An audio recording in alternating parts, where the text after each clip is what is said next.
Hello, welcome to Picture Me Coding with Eric Aker and Mike Mall. Mike, if you remember our episode number 40, it was called Agile Trashers Part 2, The Trashioning. I came up with that title, and I probably thought that was a little funnier than it was. But in that episode, we mentioned a study that was titled 268% Higher Failure Rates for Agile Software Projects. Do you remember that study? We just briefly talked about it. I do remember it. It was all over the tech news for a couple of days. All the normal sources, Hacker News and Reddit and so forth. Yeah, I think it caused quite a bit of a stir. That study was published by our guest today, Dr. Junade Ali. Dr. Junade Ali joins us from the UK. Welcome today, Dr. Ali. Thanks for coming on the show. Hello, thanks for having me on. Would you mind telling our guests a little bit about your background, what kind of work you've been doing? Sure, absolutely. So I guess I probably started my career in a fairly similar way to lots of your listeners as a developer. And then I ended up kind of venturing into a little bit more high reliability stuff later on. Worked at a big kind of, then went on to work at kind of quite a big cloud computing company, kind of invented the technology which lets people know if their password's being a data breach, help move the internet over to being encrypted. Did some kind of security sensitive work. Same time, I worked on my master's, got a PhD. And then when I left, I went into a bit in finance, a bit in kind of consulting. Consulting was largely a mix of kind of cybersecurity work and some issues around more software engineering productivity and exploring that space, as well as some AI bits and pieces. And then probably over the last year, I've kind of been digging down deeper and deeper into kind of software reliability as that started to become a focus, I think, last year, as we kind of started to see things like higher inflation rates, increasing expectation of reliability amongst the public after technology became very embedded during the pandemic, and the demands for software engineers to deliver kind of ever more, ever quicker. So I worked on that for a bit. And then interestingly enough, I guess over the past 6-ish months, I kind of took a little bit of I'm still doing tech stuff, but I'm also in the strange and wonderful world of kind of training to be a lawyer. So I kind of have this interesting area where I've studied computer science, went and studied psychology for a bit, and now learning this very interesting area of Scots law, which is this interesting fusion of kind of the English legal system and Roman law as well. So that's a fun area as well. So I guess that's kind of me in a nutshell. Sorry for jumping in. So are you based in Scotland then? Is that what I think I had right? Exactly, yes. The accent is a bit deceiving. So I have an English accent, but yes, I've lived in Scotland for a number of years after I left the world of cloud computing and cybersecurity. So you came to us, or we found out about your work through the 268% study. I wanted to get to that, but before that, I was really interested to find out that you had been doing some work in large-scale software project failures. And as Mike and I have been software developers for a while, Mike a lot longer than me, we've seen our own fair share of failures, and we know that software projects fail. Can you talk about some of the examples you found in your work of the kinds of failures you've seen, large-scale software project failures?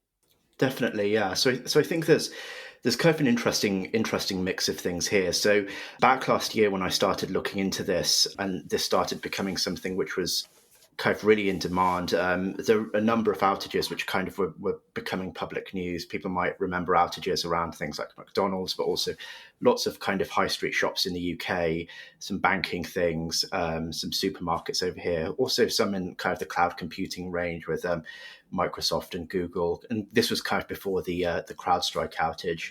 I also did a lot of work on something which was called the Post Office Horizon IT scandal here, which is a kind of tough scandal which involved a large-scale IT project which ended up sending innocent people to prison and leading to bankruptcies and things like that. It was basically a faulty accounting system. Kind of during this time, as kind of an outlet, I started writing a book called How to Protect Yourself from Killer Computers, because I kind of wanted to organize this in my own mind in a way. And in this kind of book, I looked at the post office scandal, also looked at one called the Toyota unintended acceleration bug, which was where vehicles were behaving as if the accelerator pedal was fully pressed down and the brake wouldn't work, and the software issues there. Also, another one which wasn't publicly reported before around TV licensing. So, your American listeners might think that this is completely absurd, but in the UK, one of the things you need is you need a TV license to watch TV, and if you don't have one, it's a crime. Which is, I know it sounds ridiculous, but I can assure your listeners it's a real thing, and essentially certain problems similar to a post office scandal which are emerging in there, and then also some areas in things like aviation and healthcare as well. So that's kind of the ones I started looking into. And then also last year, I was also doing lots of work around expert witness work and policy work, and so one of the cases I was looking at quite recently is a one to do with which isn't kind of within the kind of software domain, but it's another kind of engineering issue, which is where a whistleblower is saying that they're facing retaliation. So I've done a lot of kind of pro bono work for whistleblowers as well. There's a related idea in here that the people working on these projects are sort of reluctant to talk about what they know is happening because there's this sort of psychological phenomenon where they're more averse to the bad things that could happen than they are to the good things that could potentially come out of it. Definitely, yeah. So this is this factor known as loss aversion. So it kind of forms part of prospect theory, and essentially what it comes down to is that humans tend to feel the pain of a loss twice as much as a pleasure of a gain. So often these things start with small scale technical issues, but then they snowball because people tend to cover them up rather than address them, and then they just get out of hand. So post office scandal is an example of that, alongside the ones like TV licensing. We see it across the board effectively. Even interestingly, in some of the pro bono work I do for whistleblowers, see this also a lot in healthcare related cases. Something starts off with an innocent mistake, like a missed scan, and then ends with evidence being tampered with. And I get instructed to see who has done the tampering of the evidence, because in that particular case, it wasn't even one of the doctors involved. It was actually the lawyer who was the one who had tampered with the evidence in a case where a child had died. So you see that factor, which kind of comes up over and over again. And the traditional approach. So I guess there's kind of three approaches when it comes to looking at things in the realm of kind of software reliability. There's kind of the empirical approach where you have testing, formal verification. That obviously we need requirements in order to do things, and at times those things can often not be perfect. Then the other approach, which has been emerging a lot recently, has been psychological safety. It's one I championed a lot until quite recently, where you address problems where they come up, but that's where this psychological factor of loss aversion really comes in. So the third approach really is almost when you kind of address these issues as early as possible and you have requirements up front. It kind of allows you to address those problems, have a gate to address those problems, and then you can use psychological safety to fill in the gaps, and you can use technical measures to fill in more of those gaps. But almost you use those three different mechanisms in tandem, if that makes sense. It's interesting to say, here's a sort of strategy to reduce the likelihood of this happening. But you look at something like the UK post office scandal, huge scandal over there. Maybe our listeners may not have heard so much about it, but it was a huge deal in the UK from what I know, from what little I know. And I guess when I think you talk about small failures leading to kind of catastrophic failures, I believe in that scandal. There was a consulting company called Horizon IT. Correct me if I'm wrong, because I am not expert on this. And they had problems with their accounting software, and the people who were operating the software, they were getting blamed. And so when you talk about loss aversion, my immediate thought is, who is the one who's performing this sort of act of loss aversion? If I'm a software developer and I work in a large company, maybe Horizon IT, maybe I make a mistake, I probably bring it to my manager, I try to fix it, something like that. And cover-ups sound to me much more higher level, more executive, is this something that individual software engineers are participating in? Is it something that's beyond what we do when we're building software? Aside from trying to address it at the beginning, but the idea of the cover-up sounds to me sinister and big and people with a lot of responsibility. Is that the wrong way to view this? I think it's kind of right. It tells kind of part of the picture of this. So I did some kind of empirical research of this. I think it was late last year. I think if your viewers want to look it up, they can look up a report called, I think, the dark side of software development. And essentially, what came up there is that we looked at a UK population. We found that a majority of them had encountered wrongdoing at work, but when they flagged that report, 75% of the time they would face retaliation. So they would face retaliation for reporting wrongdoing, even though there is supposed to be laws in place to prevent this from happening. And we know from more recent data that this happens in the US, albeit not to as great of an extent as it does in the UK. So it's definitely a challenge there. One of the interesting things with the post office scandal is the kind of companies involved. So it kind of went through a different phase, as you mentioned. There was kind of this planned joint venture, which was by this company called ICL to create this Horizon system. So they were kind of the UK equivalent of IBM. They were going to create, I think, a separate company. But in the end, it ended up getting acquired by Fujitsu. And it was actually one of the earliest projects to use rapid application development, so an agile methodology. And in terms of the cover-up elements, an interesting component of this I've written quite a lot about was actually one of the kind of the architects of the system, software engineer. He was actually called as an expert witness to give written evidence that the system was working properly in lots of the criminal cases. And one case actually was in criminal court and would be asked to say whether there's any bugs and defects. And this person, his name's Gareth Jenkins, if people want to look him up in the inquiry and hear his evidence. But he's kind of in this position at the moment where he's now under investigation, criminal investigation, and the maximum sentence for the crime that he's under investigation for is called crime called perverting the course of justice. It's life imprisonment, and it's Wow. it's a pretty hefty. And even though like the sentencing range, it's life is it wouldn't go up to life. It's very, very rare that people wouldn't get a immediate kind of prison sentence for that type of, even if it's something very basic like someone trying to avoid, say, a speeding ticket or something like that, because it's seen as something which is that fundamental in the justice system. It seems like, I mean, the stories you talked about so far, where there's catastrophic software failures leading to cover-ups and leading to even criminal proceedings. I mean, that's pretty dramatic.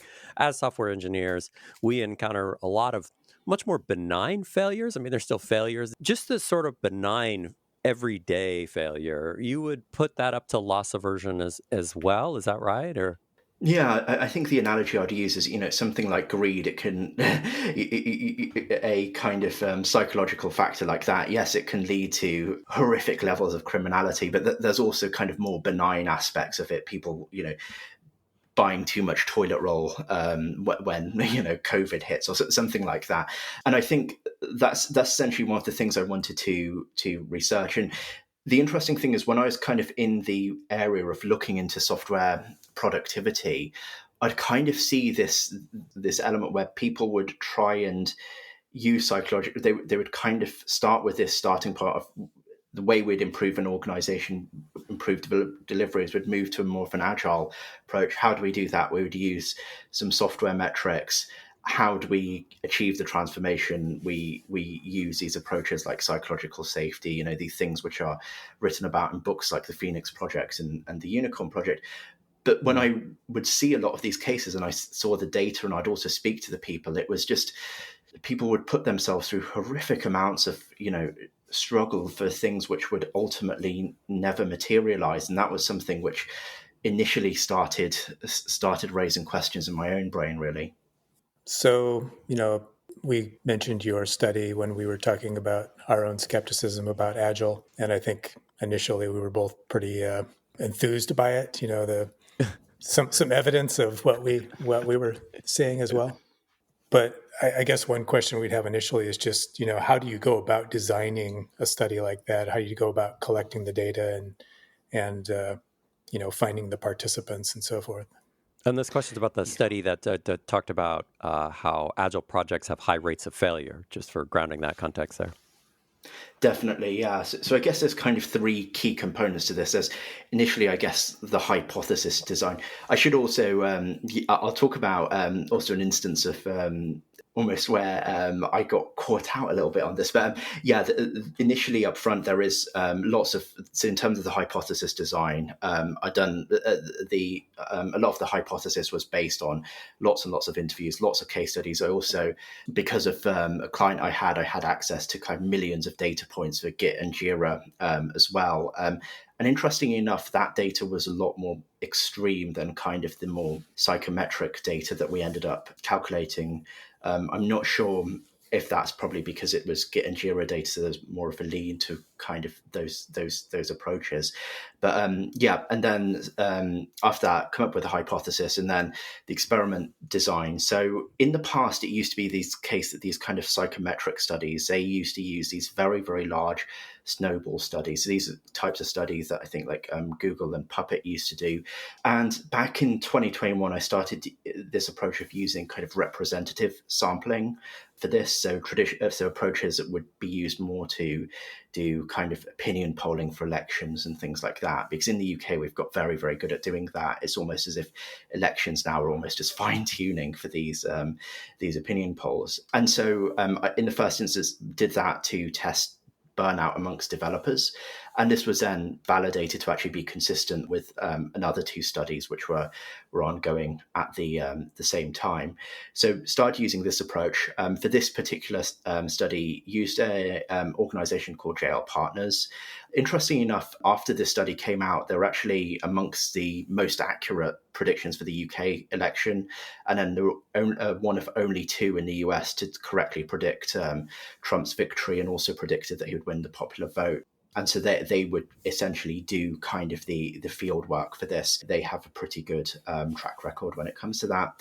And then afterwards, look at the research that comes afterwards. So I think there's now been some validation as well by Rand Corporation. Google, using a different methodology, have seen similar findings. And we've seen some case studies recently as well, where I think a consulting company has found that moving away from Agile, they're now delivering projects 2 to 3 times faster. And there's a case study with an airline where they've saved kind of 63% of their development costs. Those are very traditional Agile metrics, speed and development costs, but seeing kind of similar results there as well. I think I should also say where I got caught out, shouldn't I? Yeah, okay. Yes, Go for it, yeah. Which is really interesting because amongst all the attention this study got, there was actually just one person who is from I got a very, very polite email from an academic in Ireland, and a particular bit of data, which I think, so the team who worked on this, we had basically 2 clinical psychologists, 3 people with doctorate educations, and it'd been seen by so many people. And this academic in Ireland reached out, and she'd managed to notice this tiny thing in one of the data tables, which I overlooked, which is I think just a minus sign was missing. And it was that was one of those, and she's incredible. I emailed her back. I said, "That's remarkable. You've managed to find something which no one else has done, despite all the hundreds of thousands of times that people have done this." Similar interactions like that. Funnily enough, there's someone who wrote me a very nice email as well, who read kind of the book that came out with this, and he essentially provided me a list of the 6 or 7 errata which were outstanding. It's very apologetically written. I also had someone who's very big in the Agile community also reach out and had this very deep philosophical discussion about some of those aspects. So yeah, that's the only time I've been caught out, was a minus sign. So I think the thing that was dramatic about that study and the reporting on it was the pretty much the headline, the title, is 268%. And I have to admit to kind of a dumb question here. When you say 268% higher rates of failure, I can't quite understand what that means. It's 260. What is that actually? Can you help parse that and sort of ground that in something for us? I mean, that means they're failing multiple times, like their shoelaces are tied together, so they get up and fall down again and again. Yeah, so I guess the initial aspect is kind of, the initial question is, I guess, how we define failure on this. And so we did some initial kind of research. instead of focusing on software engineers, we looked at business decision makers. So we got 500 of them from the US and UK. In the end, when we went to software engineers, we did 600 software engineers. But with the business decision makers, we basically I'd done some market validation with this with another kind of client of mine who was looking at this particular question. And so we found kind of a question that was in the ballpark, and we wanted to see if this was something which was agreeable. And so we asked, essentially, do you think? And the quote was like, the goal of a software engineering team is to deliver high quality software on time. And I think a critical distinction is on time versus as quickly as possible, because what we found was actually predictability is very important. And what we ended up finding when we got the responses back from that was 98% of the respondents agreed and 0% expressed disagreement. So we got pretty high agreement with that question there. And then essentially what we did is we measured engineering practices. So instead of individual methodologies, we actually looked at kind of the practices which were done, and then we did the field work, and then we did this kind of test which happens in psychology, which is called a T-test, and that would allow us to ascertain kind of which of the by these practices, which group is performing better than the other, and things like that. And I think amongst the Agile group, it was something like I think our data was 65%. I think the Jira and Git data I saw was even higher. I think it was close to 70%. And then we saw, I think it was on baseline something like 20%, and then a group of these kind of 5 practices we labeled impact engineering, they failed only something like 10% of the time. So they have the lowest group, the lowest kind of failure rate. So the 268% is a contrast to the failure rates of other methods. Yeah, a failure rate to kind of, I guess, that kind of other approach, but not necessarily the impact. So not necessarily the lowest failure rate group, but the non-agile effectively. But I still am a little bit confused on what failure means in this case. Is the intention here to talk about failures as projects where they didn't achieve their stated goals, which is high quality software on time? Is that is that the failure? Exactly. And is it binary? Yeah, so if you did not achieve that, it's a failure. yeah, we simplified it down as much as possible in order to do that. And we didn't look for things like which are catastrophic failures. So we didn't look, has your project killed people or something like that. We made it kind of, it wasn't specific to kind of the high reliability realm, even though that's kind of where I started with. It was more to do with generic kind of project success rate, if that makes sense. Mm-hmm. I think it would be easy to go to practically any software engineer that I've met in our field and say, hey, their agile projects suffer lots of or high failure rates. And what we mean by that is they rarely make it on time, and they rarely produce what they wanted to produce. And most people kind of their gut level response is going to be, yeah, that makes sense. That's been my experience too. But when like the 268% seems like it's just a confusing kind of weird number to hold in your head of like, well, how could that possibly be? And I imagine that some of the response you got was related to that. Were you surprised by the response that you got to this study? To be honest, no. And I think in your podcast episode, you mentioned that, like, I think the comment that went out for me was a little bit inflammatory. I think I said something like, it's time to question Agile's cult following. And, to an extent, some of that was curious to see almost in its own way. Can we demonstrate some loss aversion even in the media attention that goes out around this? So that was definitely an interesting element here. And I have people come up to me in the street. Like I literally have people come up to me in the street nowadays and talk to me about Agile, and it's really funny. They're all I'd like be really horrified great. if somebody did that to me.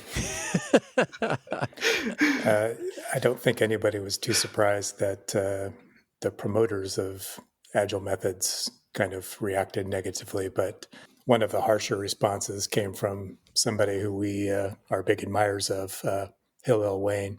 Hillel's not a Agile apologist. He's not like a promoter of any particular method, but we follow him mostly because he's a formal methods guy. Specifically, he's teaches seminars on TLA Plus and other formal methods. And his criticism was pretty harsh. I didn't understand it entirely, but one note that he makes is that, are there really enough people out there doing what you call impact engineering to be able to say anything about how well those methods work? To compare. Yeah, so this is a really interesting one. I think I heard about this because I think Martin Fowler shared this, and then I think Colin Campbell, who's someone who is actually critical of my book, but he's actually very, very fair around the stuff I'd written. But he was also very critical of this. Of Martin Fowler for sharing this, but essentially, I guess initially starting with the scientific or the kind of statistical and the epistemological kind of argument. When we I like those.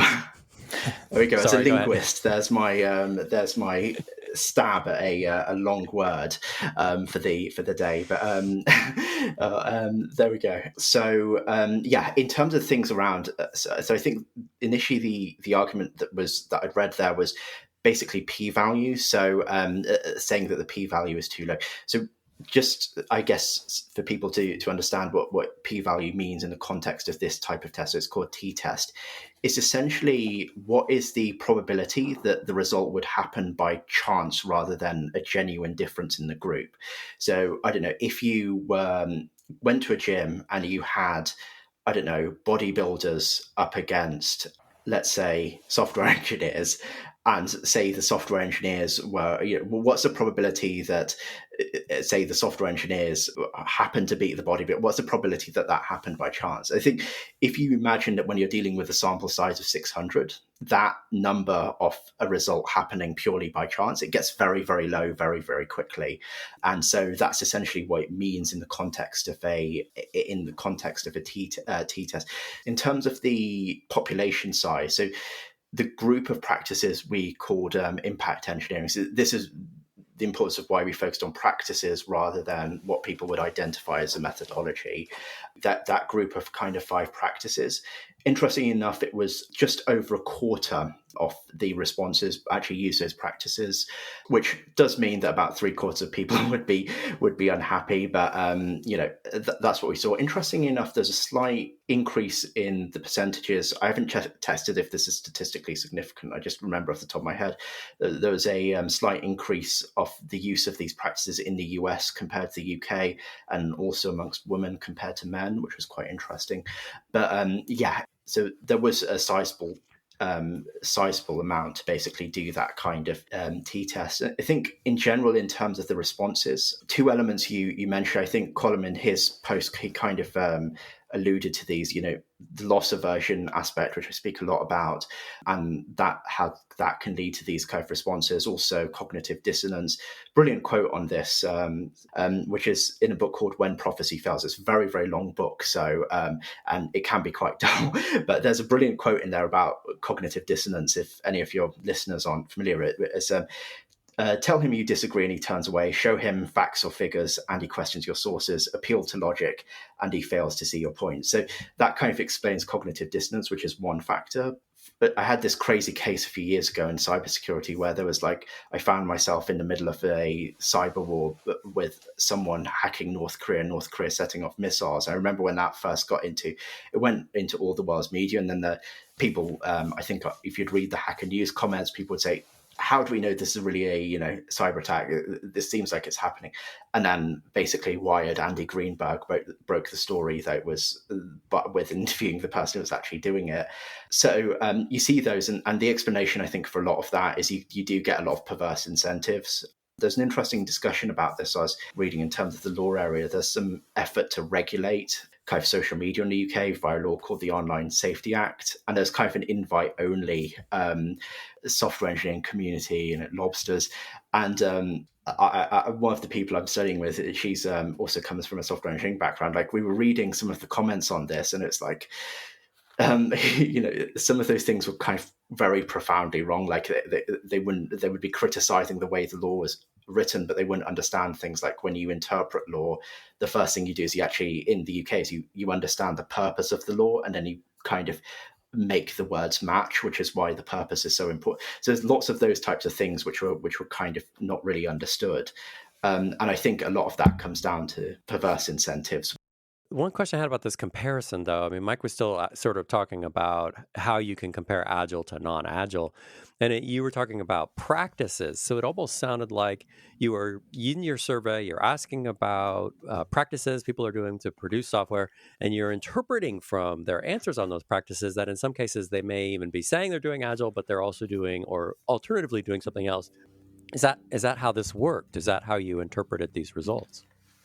Yeah, essentially. So what we did is there's paper on if anyone wants to read. I know you normally discuss music, so the title of the paper is actually Is it the Dr. it's song Frankenstein lyrics. one? Yes. So am I Dr. Frankenstein or were you a monster the whole time?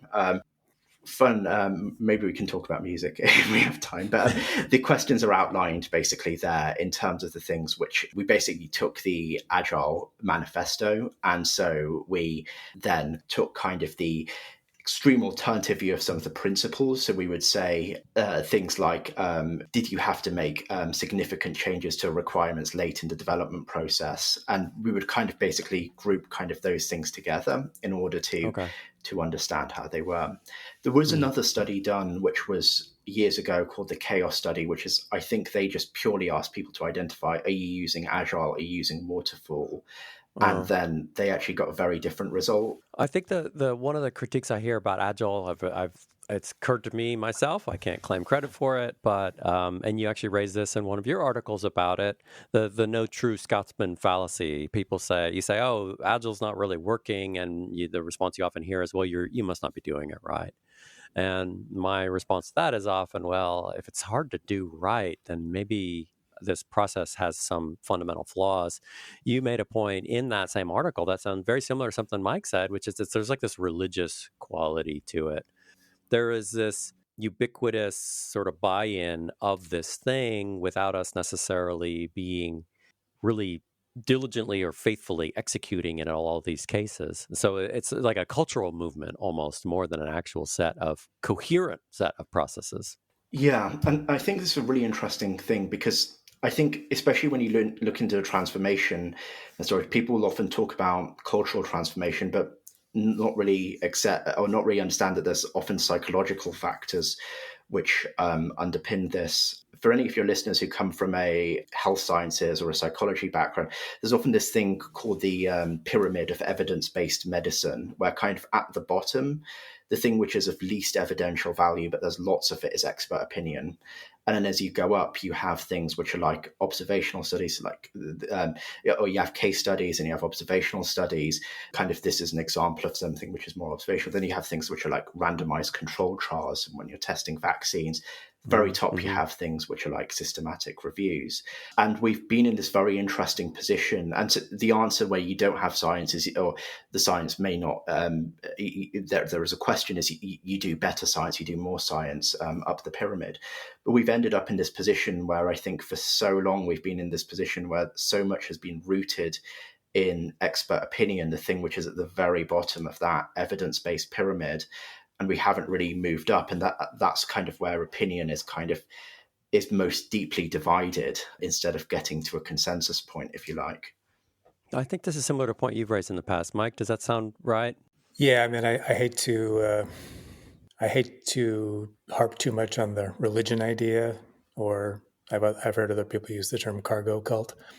But I think a related notion that I kind of have is that when Agile came along, so I was working at a point where there were other methodologies that were sort of post waterfall but pre Agile, and there were a lot of different things that people were trying. And it seemed like when Agile came along, all those other ideas stopped. I mean, some of it's still there. Like you'll find jobs where they still ask for UML experience or things like that. But I'm wondering if maybe there was a sense in which Agile was just good enough for most projects that people stopped thinking about methodologies. I don't know. There's kind of I've seen a parallel argument in terms of research on things like operating systems that when Unix and Linux came along, there just wasn't as much motivation to put funding resources into operating system research anymore. And I'm wondering if that's the same with software methodologies, is that people rely on expert opinion, and maybe Agile is kind of like the expert opinion of software methodologies. So it's safe for managers. There's a safety in that. Everybody else does this, so we're going to do it too. Mike used the word cargo cult. What was the name of the pyramid? I was picturing in my head a real Yeah. pyramid. What's that called? The evidence of the pyramid of evidence-based medicine. Pyramid of evidence. So I imagine that maybe if you have a pyramid, you've also got someone with like a hot dog cart and an umbrella off to the side, and that they're not experts. That would be people like Mike and I, who are just random guys with a podcast, sending it out in the world. Not experts selling hot dogs. I wanted to talk about, you mentioned impact engineering. You've talked about that in your work. I wanted to kind of see if we could focus on really the actual problems with Agile, if we can identify any of those, and then talk about what maybe a healthy engineering process might look like.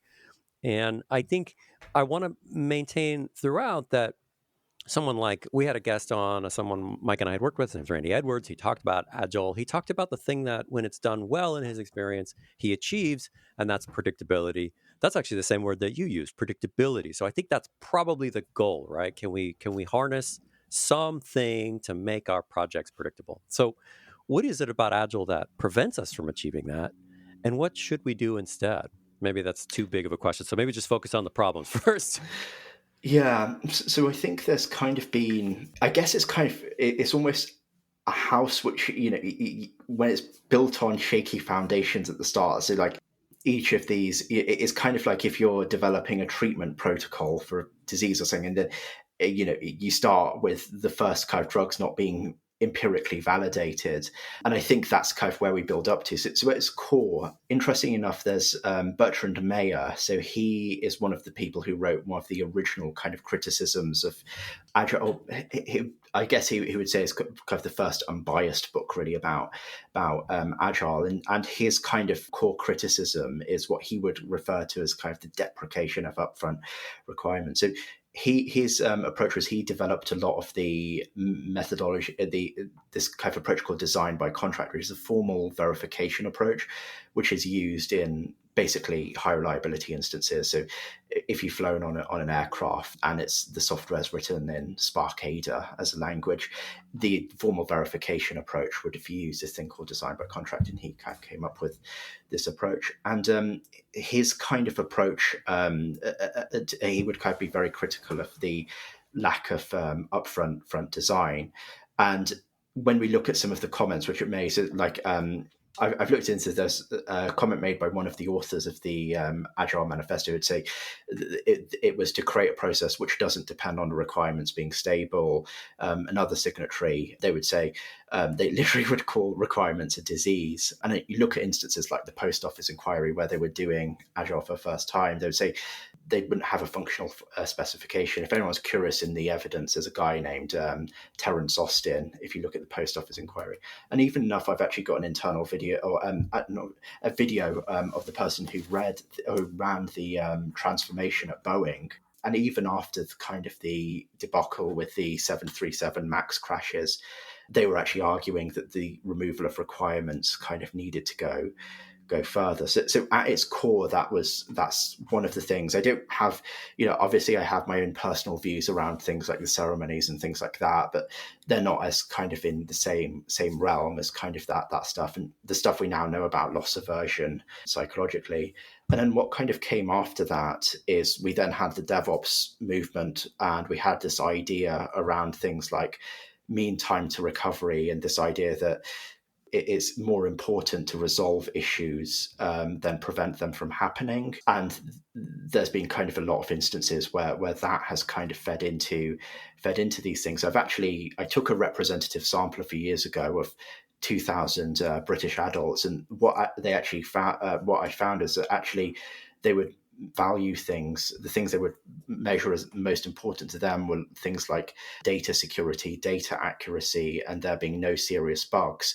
And the things that were least important to them was getting the latest features as quickly as possible, the latest technologies, and even resolving bugs quickly was less important than, the things like data security and data accuracy, there being no serious bugs.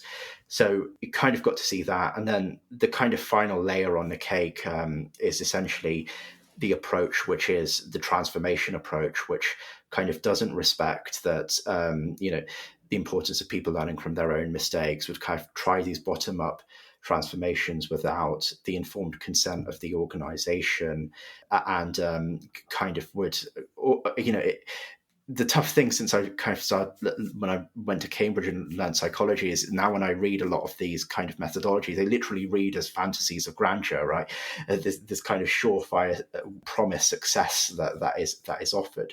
But essentially what we see from those three things is the recipe that emerges for failure. And funnily enough, in the post office scandal, with some of the work I was doing for whistleblowers, they have a project internally, which is called Project Phoenix, which is their internal transformation. They still have lots of scandals kind of going on, things which are emerging. And when I was at Parliament and when I was briefing some legislators, someone who was representing a body of whistleblowers, and I said I think I said to the MPs, they have the thing called Project Phoenix in the post office.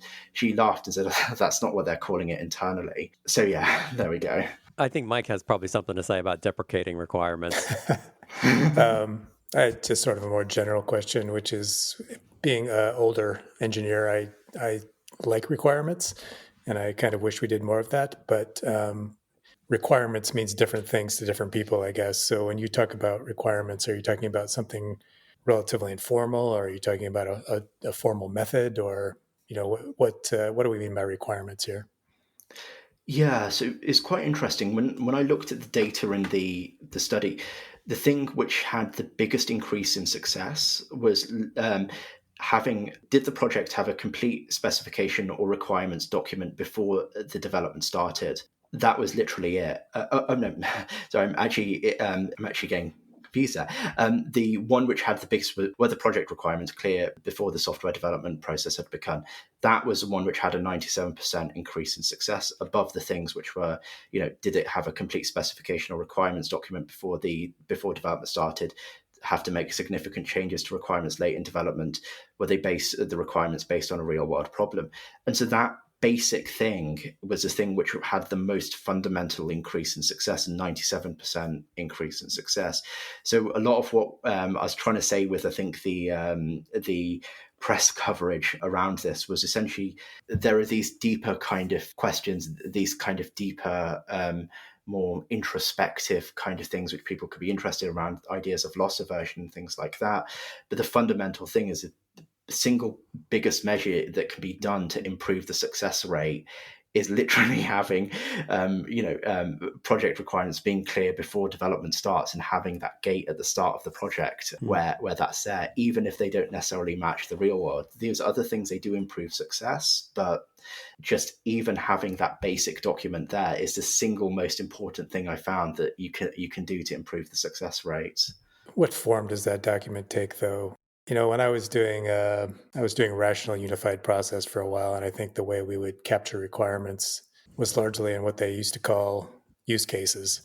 So you'd write out, I have role X, and I want to accomplish this thing with this software, and these are the components that must be implemented to accomplish this thing. So that's just one possibility for how to document requirements. So this is a really interesting thing. So I think we found that specifications in the traditional sense, like, they would increase success by about 50%. But when we meant requirements, referring to essentially the project requirements, understanding just what the requirements of the thing we're building are doing, and those non-functional things as well, which may not necessarily be captured by things like user stories. That was essentially the most fundamental thing. I mean, from my own experience, when I was working in kind of the cloud computing world, I remember kind of actually being mentored on this by someone who'd done this for a lot longer, and at the time I was kind of, why do we need these stinking I actually quite enjoyed the writing component, but he was doing a lot of work on kind of the software development life cycle. And at the time I was probably a lot more, I was definitely a lot more engaged in kind of the agile kind of ways of working. And essentially the way it was kind of explained to me is, product requirements document of what needs to be built for the product, that's the thing which is most fundamental, and then that can be turned into a tech spec and things like that later on. But essentially what I think the thing which is just so fundamental is that document of that PRD. I'm not sure if that's terminology which is common in the US, but when I was working for a US company, that was kind of the terminology we would use to refer to it as. I'm not sure if either of you have exposure to that. PRD meaning product requirements document. Yeah.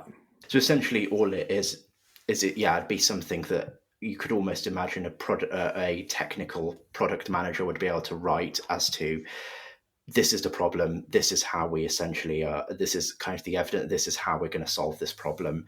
This is something in which an engineer can go and take away and design a solution with. I think of the things that you've mentioned so far, the one that I reacted probably most strongly to, and this is maybe from my cold dead hands kind of thing, is you talked about three problems with Agile: no upfront requirements that causes projects to fail. You talked about DevOps, CI/CD, continuous delivery, and you talked about psychological safety. And it really feels like the middle one is the first two are cultural problems. And the middle one is a technical solution to stuff that engineers have had to deal with for a long time. Like we want to make it as easy as possible to deploy in deterministic ways. We want to deploy the thing and know that it's successfully come up. It sounds to me like there's a different cultural problem you're talking about, which is the move fast and break things kind of. And I don't know if I would pin that on DevOps so much. Maybe I'm not quite interpreting what you're saying, but I don't think DevOps is the problem with Agile. DevOps is a very nice thing for us to have, but I don't really want to be in an environment where we're going to try to move as quickly as possible, have our customers find all of our bugs and then fix them. On the other hand, I do know that sometimes we don't have the capacity to find them in the first place. Yeah, this is a really good point, because I think, especially when we talk about terms like DevOps, it's the confusion with the technical practices, which, I agree, definitely beneficial to have, be able to have things like deterministic deployments and things. When we look at things like, okay, we optimize for, say, 4 key metrics, and we have those things which are focused on speed of resolving issues and speed of delivering functionality, that kind of ends up being something which is more of a philosophy as part of a religion almost, rather than a technical practice, right? So it's almost DevOps the methodology rather than, I think, DevOps the practice. But I have no objection to the technology. I mean, my personal view to some extent is I do wonder to a degree, a lot of this newfound complexity we have in setting up development environments and JavaScript frameworks, how beneficial it has actually been to us. But I think that's probably just my own cynicism. But I'm really referring to, I think, the methodology and not the technology. And when you say methodology, just for our listeners' sake, it sounds like you're driving specifically at maximizing things like or optimizing things like mean time to failure, mean time to resolution of failure, things like that, right? Like you take these metrics and you drive as hard as possible on those, and sure, you're kind of losing something. What is the actual impact on the people using the software? Definitely, yeah. Because I think, funnily enough, it's something which is very similar between, actually, I think, software engineering and law almost. It's very, very hard to split the business domain you're operating in from the technical practice of the work you're doing. So I think, for a lawyer who's drafting a will, they cannot ignore the fact there is a person in front of them who has a problem they need to solve, or, a corporate lawyer who's drafting a contract. Similarly, I think that's very true for software engineers. I think when the goal becomes just deliver the latest thing as quickly as possible, then I think things there can kind of get very disjoint, instead of focusing on actually solving what the problem is. And it's actually quite funny. I've spoken to some people who have been very deeply embedded in the Agile movement, and it is actually far from universal consensus that they agree with this kind of metrics-based approach, which some people have advocated going down, and also not everyone in the Agile community agrees with kind of more transformative elements, especially if you look at community like Scrum, where they're very, very focused on, the iterative kind of components and the Scrum framework. A lot of them may actually turn their backs on some of those other aspects, but I haven't actually really expressed a view on the things around like the iterative components of Scrum or things like that. Those are kind of the three aspects. But there is a very interesting thing which has happened since kind of this research came out. There's been lots of people who've been critical of other elements like, clean code, test-driven development. I haven't really got an opinion on them, and some people ask me for my opinion on it sometimes. The only thing I have noticed is in the approach I've used of kind of investigating these failures and then kind of drilling down, it hasn't been something which I have yet come across that those individual technical factors actually play a role. It ends up being the factor that psychological, methodological things are more important, if that makes sense. That's interesting. So there's a lot of what you're saying that in its core really does not strike me as that controversial. I mean, I think a lot of software engineers would say, if you go to them and say, hey, Agile projects often don't achieve their goal of being delivered on time, they'd go, yeah, that that tracks with my experience. If you said, hey, the best performing organizations, like that research that famously came out of Google, are those which have a lot of psychological safety. So if you maximize for that, you have happy, productive engineers producing good quality. Again, that tracks with my experience. When your study came out, and then this other work about impact engineering came out, there's maybe a reaction you might have gotten, and I have confessed to having this type of response to things like this myself, where you say, hey, this thing about, you're familiar with, it's got problems, and I go, yes, and then you say, and here's another alternative. I immediately go, wait a minute, is this like Indiana Jones swapping the idol in the cave for a bag of sand? Do I need another process? Is that really, do you have like a process that you're trying to advocate for, that you're trying to substitute in for Agile? So one of the jokes with Impact Engineer is there are 5 practices that we kind of advocate. A lot of the stuff that's talked about kind of in the book is actually really to do with psychology and not so much. There's kind of 2 aspects in terms of the kind of substitution element. The first thing is, I remember when I was speaking to a journalist kind of before this came out and it was under embargo, and I said to them, like, this is kind of the last big thing I'm going to work on, because I knew I was going to go to law school and I was going to be part-time for a little while. And this kind of seemed like it was like, of all the work I'd done before, it kind of seemed like, okay, it's going to be controversial, but it's kind of like a cherry on A swan song. on the cake. Yes. And so when I said, so I didn't want to, so often a lot of the pro bono work I do for whistleblowers, there's this approach which is quite dark, which often comes up where when people want to criticize what whistleblowers do, they'll either say mad, bad, or sad. Like that's what they'll accuse someone of. And I was like, I don't want it to be sad. So I want there to be something which is positive, which comes out of it. And so that's why I put something which was a positive spin on it, which is like, this is actually the solution. I think to an extent there is this aspect, I guess, in software in general, where we do like to often talk about our problems, but we don't necessarily like to talk about solutions. And so, I mean, solutions are hard, right? And I tend to be guilty of what Nietzsche said. I distrust all systematizers.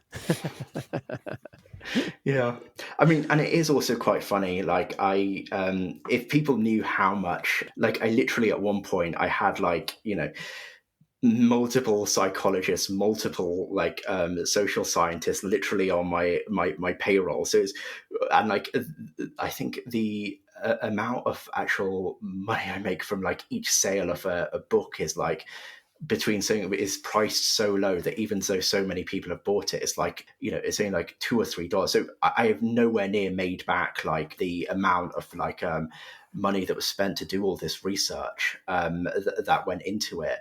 So it is kind of funny if when people think that I must be making an absolute killing from this. I'm like, if only you know how expensive it is to do all this publicity work, all this research.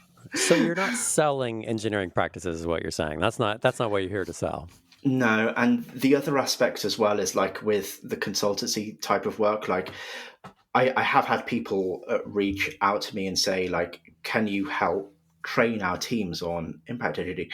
Can you help do a transformation? The approach which I haven't sold it to anyone, and the reason why is because the approach I've now taken is especially the transformation style approaches where they don't really respect the informed consent of people I find that pretty ethically troubling. So I don't tend to get involved in that area of work nowadays. I'll generally say to people, everything is there in impact engineering. To be honest, when I wrote the book, it was more actually, and this is actually something which is quite nice, which has come out of it, is that I wrote it for basically me many years ago. And that was the sole audience. I knew it's something I would like, but most people would not like.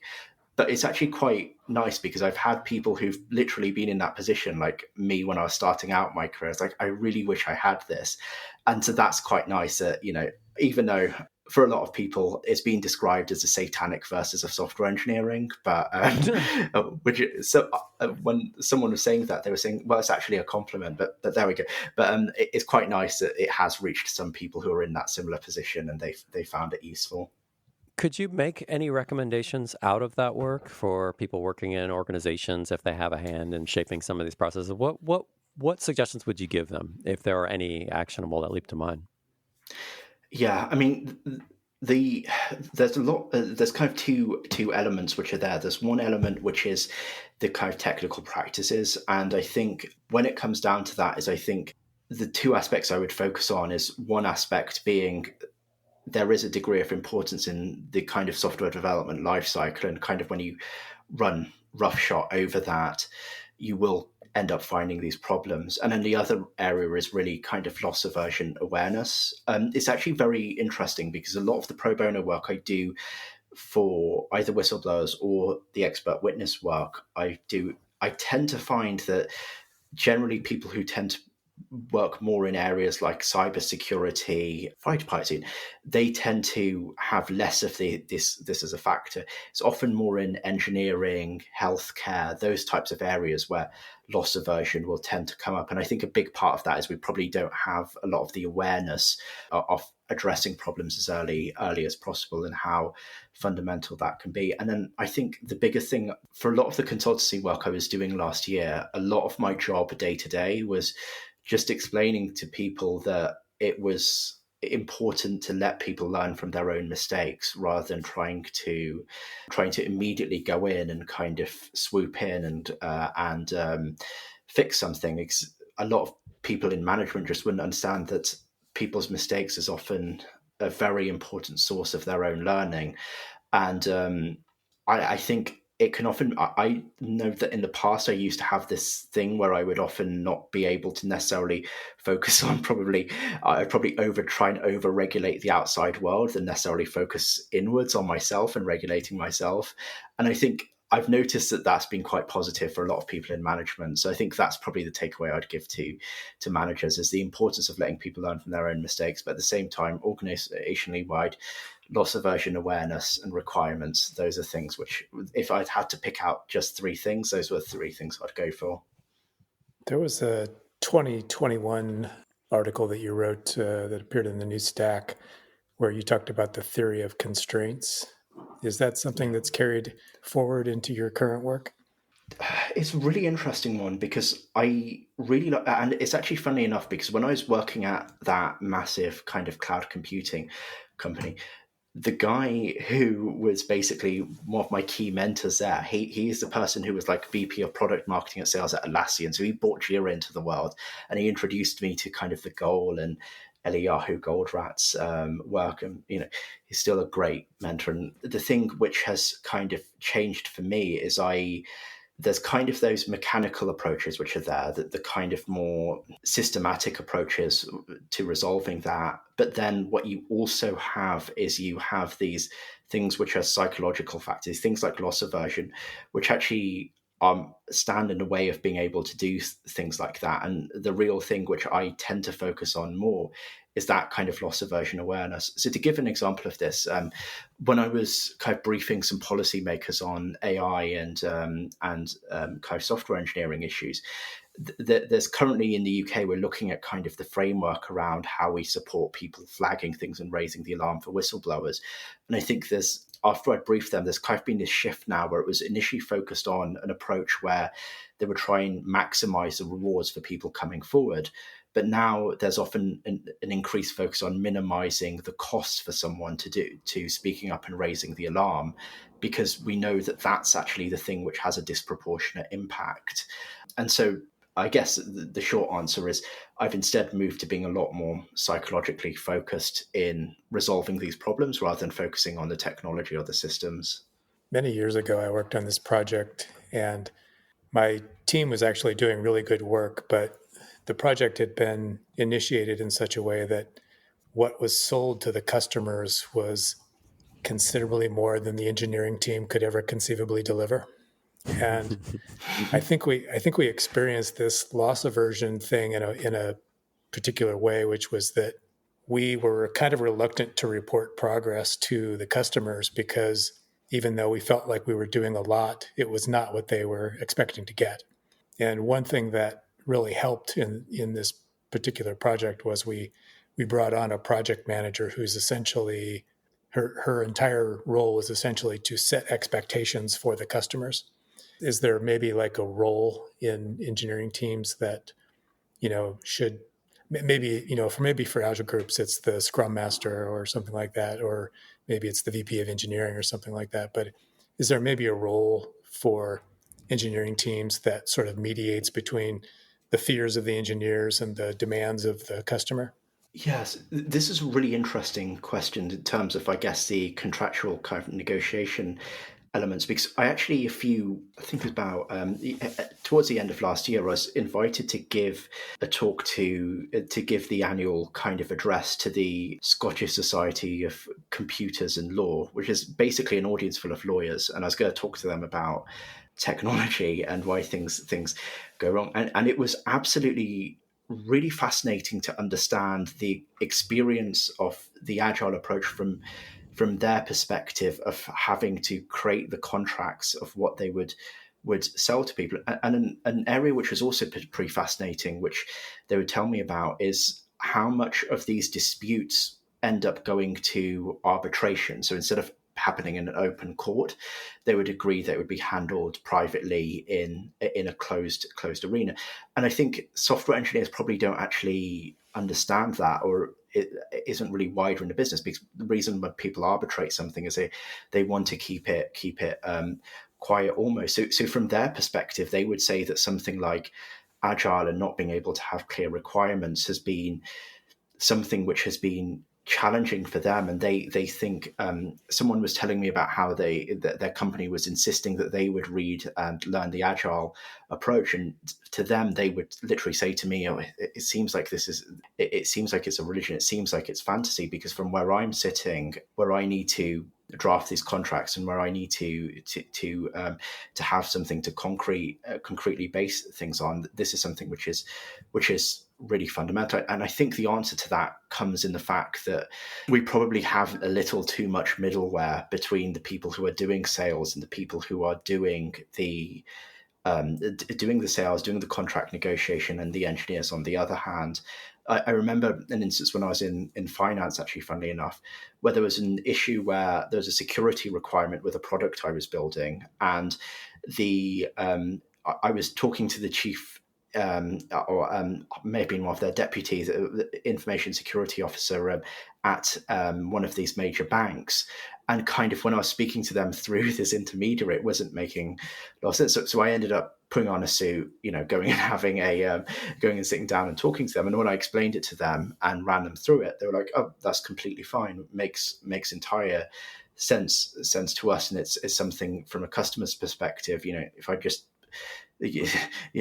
sought first to understood what they were doing, and was able to explain how the solution fixed the gaps, and was able to talk them through it avoided a huge bunch of engineering work. So I'm definitely a big fan of the kind of approach where we're able to have the documentation and the requirements there, but we have it in a way where it doesn't necessarily it isn't turned into kind of this blame game, and we have this more collaborative approach.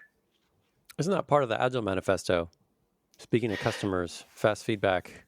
I Is guess, that right, yeah, Mike? I can't remember it. it's how it's framed, I think, because I think there is customer collaboration. Sorry, I shouldn't have That's it. but Customer customer collaboration. collaboration That's right. That's over right. contract negotiation. Oh, And I so think it's the that's, dropping of the requirements part that's the problem. yeah, the thing is kind of the things we all agree with on the left, but then at the deprecation of the things on the right, Right, the almost, verses, I yeah, guess. yeah. I think my overall problem with it is, when you call it a sort of religious or cultural movement, I think that's accurate. It's a document you can interpret, or these principles you can interpret them how you want to. How effective, how useful is that for building something that we can all use? I mean, I think I always want to be fair. I think a lot of your critiques, there's really a kernel, there's a core idea that practically anybody I've ever met in the field would agree with. It's hard though, and I do tend to distrust systematization. Often that's the premise. We have this set of goals or principles or whatever wavy kind of philosophical text we want, and we're going to turn that into an actual practical thing that we're going to do in the world and everybody's going to do, and that's where I think you lose most of us. Yeah. There's a Hannah Arendt book called On Revolution where she compares the French Revolution to the U.S. Revolutionary War. And she makes this argument that the French Revolution, they had to sort of do it over and over again because they had the Universal Declaration of the Rights of Man, but they didn't have a document that said this is how we're going to build a country. And her argument is that the United States didn't have to repeatedly have a revolution. They had a document, and that document talked a lot about and like these basic granular structures of what it means to have a government and what the responsibilities and the kind of the way the government functions. It sounds similar. Like we're not just doing this as a set of lofty goals. We're trying to set this document in place that's more of like a legal document. Like this is what we plan to do. It's a really interesting one as well because we're quite unique in the world. In the UK, we don't have a constitution. And I think, if you look at constitution, the US constitution is the most successful constitution in the history of the world. It's the oldest that's ever existed. For us, we did actually go through a period of time where we had a civil war hundreds and hundreds of years ago, where we became a republic for a bit. And it kind of didn't work out for us. But it's like, if you look at it comparatively, it's pretty remarkable how short constitutions tend to last. It seems like there's something kind of remarkable in the way the US does it compared to, but the UK approach is, yeah, we have no constitutional document. In England, the only sources of law are either statutes or the kind of the judge-made common law. In Scotland, we have another source of law called the institutional writers, but we don't have anything which is the only rule is that Parliament is supreme and sovereign and it can make and unmake any law whatsoever. But we have a lot of etiquette which kind of underlies that as well. Well, Dr. Junade Ali, thank you so much for coming on the show today and talking to us about your work. It's interesting to find out about. Thanks so much for taking the time to speak with us. No worries. Thanks so much for having me on. It's been great to chat about these things. And I guess we didn't talk about music, but I'll give a shout out to the band Red Hook, who I used as the title for that Dr. Frankenstein paper. If anyone wants to have a listen, Australian band. Australian band. Yeah. All right. Well, this has been Picture Me Coding with Eric Aker and Mike Mull. We will see you again next week. See you next time. Bye-bye.